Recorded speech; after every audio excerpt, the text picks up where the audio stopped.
নমস্কার বন্ধুরা, সবাইকে স্বাগতম। প্রতিদিনের মতো আজকের চলে এসেছি রান্নাঘরে।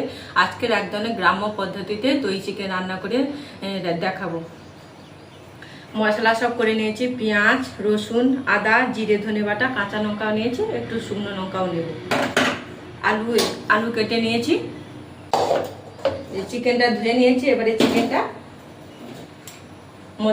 কয়েকটা মশলা চিকেনে মাখিয়ে নেব। দিয়ে দেবো হলুদ,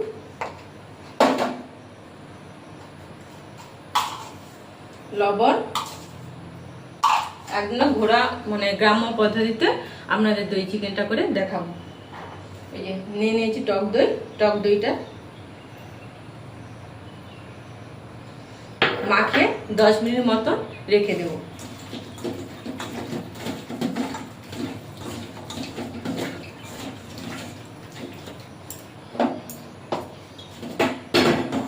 এইদিকে কড়াইটা বসিয়ে দেব, দিয়ে আলুটা ভেজে নেব।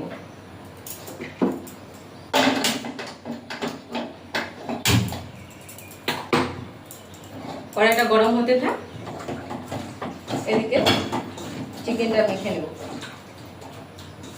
চিকেনটা মেখে নিয়েছি, আলু ভাজা পর্যন্ত চিকেনটা ওয়েট করব।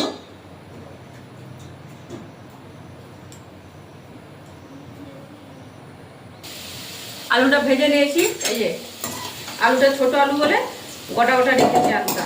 এই লাল লাল করে আলুটা ভেজে নিয়েছি, এবারে তুলে নেব। কড়াইতে তেল আছে, অল্প করে একটু তেল দেবো। আজকে সরষে তেলে রান্না করব।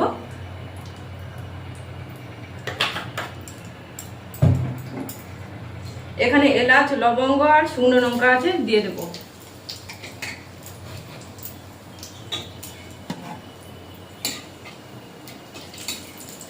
দিয়ে দেবো রসুন,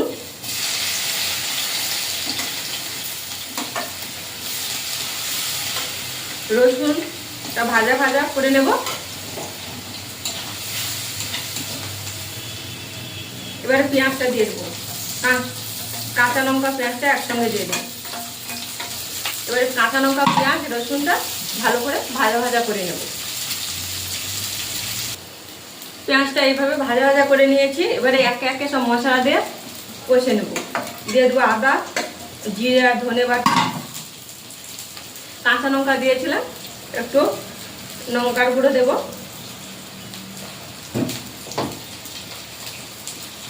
হলুদ গুঁড়ো দিয়ে মশলাটা ভালো করে কষে নেব।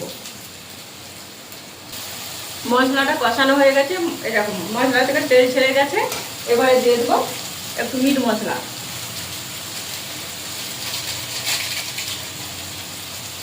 একটু নাড়াচাড়া করে মেখে রাখা টক দইটা দিয়ে মেখে রাখা মাংসটা দিয়ে দেবো। দিয়ে দেবো পরিমাণ মতো লবণ,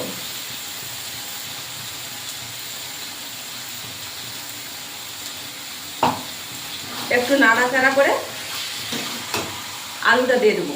দিয়ে আলু মাংসটা একসঙ্গে ভালো করে কষিয়ে নেব। মাংসটা যে কষানো হয়ে গেছে, এই দেখুন মাংস থেকে এই যে তেল ছেড়ে গেছে। এবার এই ধারে গরম জল করতে বসিয়ে দিয়েছি, গরম জলটা দিয়ে দেবো।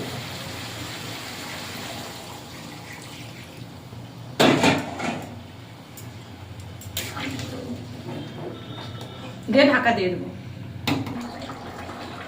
গ্রাম্য পদ্ধতিতে আমার দই চিকেনটা হয়ে গেছে। এই দেখুন বন্ধুরা, এবারে নামিয়ে নেব।